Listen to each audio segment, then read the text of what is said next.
Well, John, thank you for joining us. We'll have a brief little chat here about what happened in Alaska. What is your take on how things went between Putin and Trump? Two men met. One is a clown, the other is a killer. And the killer got a nice pudding, as we say. He got baked Alaska. And the clown got nothing at all. The problem with the clown is he doesn't understand something very simple. There are some things that you cannot do a deal about. You cannot approach a murderous war, and a wholly unnecessary one, and a wrong one, as if it's some real estate development. And so the entire framing, the way Donald Trump views the world, is comically, disastrously unsuited for something like this. Now, both my grandfathers and my father fought to defend a simple principle. My grandfather's in the First World War, my dad in the Second World War, and it's this: a nation cannot invade another nation to steal their land. Full stop. Trump doesn't get this. Trump thinks that Putin is a real estate developer with a lot of money and a lot of power. No, he isn't. He's a psychopath. As it happens, he's in charge of the world's biggest country. Russia doesn't need land. This isn't really about land at all. This is about Putin's fear that if the Russian people see a successful democratic Ukraine, they will say, well, why can't we be like that? And then that's the end of him. But Putin he's a fragile monster, because there's a second thing that he's fully conscious of. If he stops this war, then the Russians might wake up from their zombie sleep. They might say, hold on a second here. We've lost 1 million men, whatever it is, 150,000 dead, the rest horribly maimed. And we've lost all this money and we've lost our good name. For what? So he can't stop the war. And we should never allow him, Putin, to get away with his number one war aim, which is to keep some of the land he's stolen. No. And we certainly shouldn't allow that to happen de jure, by which, that's Latin, and I did Latin at school, but just in case people don't get it, there's two things, de facto and de jure. What that means is, by facts, okay, but by the law, de jure, no, not at all. So, for example, if Putin was proposing to stop the war, ceasefire, and the Russians sit on what they've got, I think there are many people in Ukraine, including Zelensky, who would say, okay, so at least we stop the killing. But not de jure, meaning not that Russia then has a right to Donetsk or whatever. Now, Trump, because Trump is a clown and his entire framing is wrong, doesn't get that. And he thinks, all I have to do is to get the two parties together and I can get there. He doesn't understand that Putin cannot possibly stop the war. And he doesn't understand that the West and Ukraine cannot possibly allow the violator to get away with stealing Ukraine's land. So there isn't, I'm sorry about this, but there isn't going to be a peace anytime soon. The war continues and will continue to continue until Russia is crushed. And how's it going? Yeah. How's it going down in Blighty? How are the Brits responding to this? Well, there is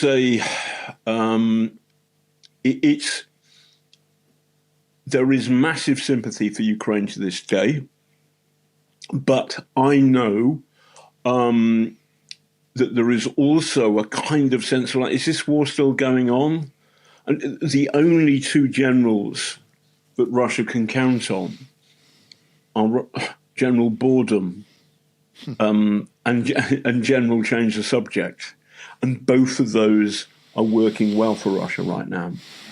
So I know because and everyone's invited, but I'm organising the fourth Vladimir Putin Do Fuck Off festival on Putin's birthday, which is October the 7th. But we're actually going to have it in Kyiv in an undisclosed location, and I'll essentially, yeah, and fantastic. But it raises it's vpdfo.com, and we're raising money for Ukrainian charities. And because of this, I know it's becoming harder and harder for people, it's harder and harder for people like me to raise money for Ukraine. Today, for example, I've been on LBC, and I was on LBC last night. So because of people want to know what happened, but most of the time, the war has become boring. And this goes for people in Britain who are very sympathetic to Ukraine and don't like Putin one little bit. But they kind of, next subject, can the war change? The other thing is that this is very unusual because the Alaska thing has taken the headlines away from Gaza. Now, Gaza, and Gaza, of course, is the more intense tragedy. But it is not the only tragedy. Both are tragedies. And it's perfectly possible to say that Netanyahu is a war criminal who is keeping the war going because if he stops, he's in trouble, for him, jail. And Putin is a war criminal, and Putin is keeping the war going because if he stops, somebody will kill him. So we have problems with both Netanyahu and Putin, and it's entirely possible to be conscious of that. And some of the times I get very frustrated when the Palestinian tragedy takes focus away from the Ukrainian tragedy. And actually, in terms of the big picture, we cannot allow either to happen. And either are happening, and this is partly because we have a clown and a corrupt clown holding the most powerful democracy.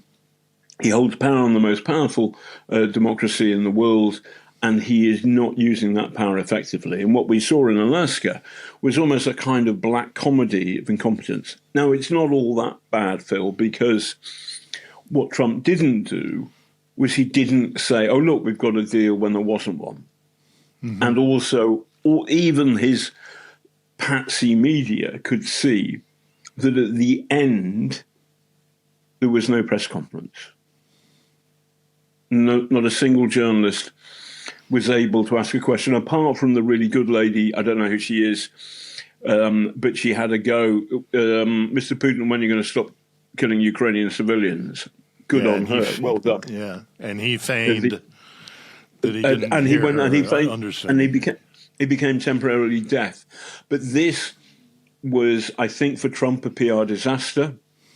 And you could see it was also good that when he met Putin, Rubio was there in the room. So there was a grown-up in the room who would be pushing back Putin. What's scary is the journey in the beast. So when Putin, Putin lands in the car, in the armored car, yeah. Yeah, and they have a nice chat. What do they talk about? So, my friend Christopher Steele, the former head of the Russia department at MI6, he left MI6 and then he wrote this private report which became public, the PP tapes or whatever. So Chris Steele believes that the KGB, FSB have got sex compromats on Trump.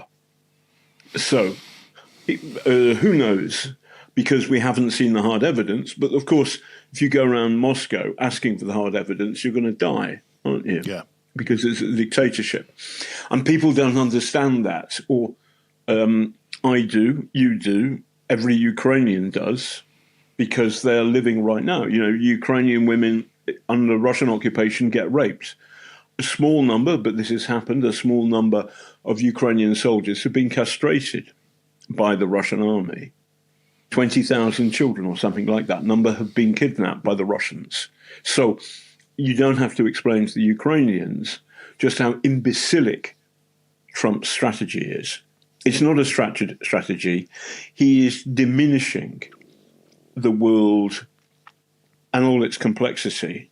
But actually, this isn't a very complicated problem. Russia needs to fuck off out of Ukraine, because otherwise the principle which everybody fought the First World War and then the Second World War goes down the pan, and that causes chaos the whole world over. Now, and actually Rubio gets that, the Europeans get that, Keir Starmer gets that, but we all have to go, because Trump is so vain and his personality is so eggshell thin, that we have to, or rather people like Starmer have to sort of dance around. Thank you very much, Mr. Trump, for your commendable efforts. You're wasting everybody's time, Mr. Trump. You're a fool, and you're a corrupt fool, and you're a clown. You have met a killer. You put American soldiers went down on their knees to iron out the bumps on the red carpet, so a psychopathic killer could play the grandee. And then you went for a talk and there was no substance. And at the end of it, guess what? Not a single journalist was allowed to ask a question of the two great men. The only question, Mr. Putin, when you're going to stop killing Ukrainian civilians, was shouted. And the dictator, Putin, he pretended he couldn't hear. Fucking ha. One last quick question before I let you go. There is the special relationship. There's, European potential influence on Trump. Do you think there's something that can be done by Keir Starmer or somebody else in the European circle that could influence him back to sanity? So, no. I don't think so. I commend the staff of the Bull in Chipping Camden, who were told that J.D. Vance was coming to have dinner in this lovely old pub, and the staff had a mutiny. Said, "No, fuck off. We're all going to walk out." And the management had to go, "Okay." I don't think there is anything that Trump. I think that Trump is too stupid and too set in his ways. He's possibly a blackmail victim. I think we've got to think about that possibility. I also think that there were some bits of body language from the Putin figure in Alaska, which I've never seen before. And I've watched, not only have I met Putin in 2014, but as a former TV reporter when I was at the BBC, I've watched a lot of footage of Putin. And people have been asking me, is that a double? And I thought, well, it could be, yeah. There's a moment where Putin goes, huh? Like something happens, and it's way more vivid and actually likable and human and alive. Putin, under the spotlight, is incredibly controlled and self-controlling. Whereas that particular moment, he's really quite alive, and it's unusual. And I thought, they can't have sent a double to talk to Trump. And then you think, you know what? If you've sacked every single Kremlin expert, and that the only people who can get close to him are the lickspittles, then it's possible. The big question, all he has to do is carry the message. Yes, from the real message guy in the is, Kremlin. And the message is nothing. I mean, the point, there's no political risk because the message is nothing. We're not doing anything, and we're not having any questions. And every time Putin says, we're not doing this, Trump says, yes, okay. Yeah. Not cool. I do feel of the free world.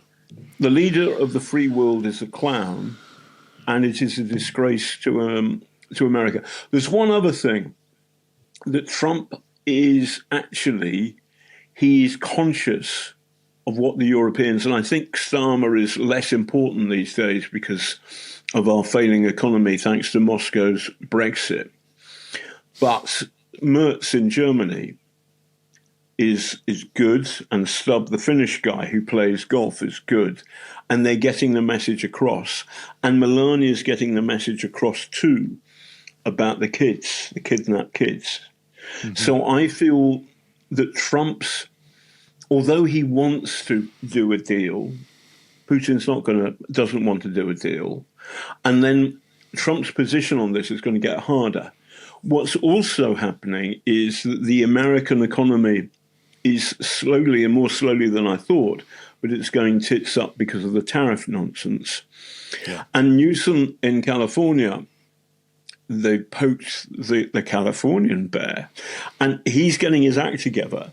And there's a moment, there's a wonderful British propaganda at the beginning of the Second World War was dreadful. It was up its bum, it was upper class, it was stupid. And then finally, somebody in the Ministry of Information phoned up Pinewood, which is our cheap version of Hollywood, and asked, and I think some very, very funny kind of film producers said, okay, we'll have a go. And they took the footage of the SS marching, at that time, the world's most terrifying fighting force, and put it to the tune of the Lambeth Walk, where you go forwards, then backwards. And it's still there on YouTube. It's really funny. And what Newsom is doing by putting everything in caps and saying, thank you for paying attention to this matter, he's mocking Trump in a way that's needling Trump. And everybody, including the MAGA loyalists, get it in a way that's a British World War II film. All of it, we're taking the piss out of the SS. Great, we're actually mocking them. So the mockery is cutting through from Newsom, good. And the message from Melania and the Europeans, and Starmer, to be fair, I'm sure privately he's saying the right thing. And the general sense that Zelensky, although, he's been abused, he should have been there, he wasn't, he's been insulted, his people have been insulted. Why are they suffering for so much? And things are worse now in Ukraine than ever before. It's harder to live in Kyiv than ever before. Yeah. While Western sympathy and Western sympathy is going down, Western boredom is going up. All that said, I think Alaska was a good thing if you care about Ukraine, and a good thing for the peace of the world, because it looked obvious that the killer conned the clown. And I think even the clown got that. Yeah. Yeah. Well, we look forward to seeing you in October for the Vladimir Putin Do Fuck Off Festival. I will be attending. And as always, it's a pleasure talking to you, John. Phil, your voice is so deep and profound, and when you read out the official title of my festival, it sounds, that sounds pretty good. I'd go along to that. Well, you will see me there. Thanks again for your time, John. Much appreciated.